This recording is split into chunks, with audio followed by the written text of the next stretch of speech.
After about a week, Peaches and Zuko have finally decided to play on their toy. Even though I'd given it to the devs at this point. They're still free to play on it. He seems to like it as well.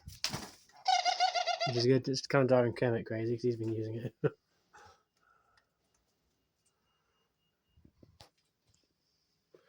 Along with Kevin and Keely up there.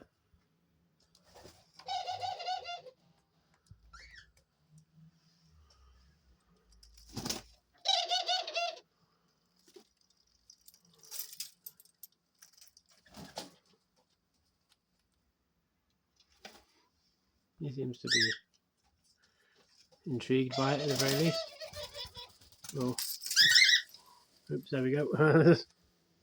Set each other off. They're scared of their own shadows, these two, sometimes. I can understand why, though.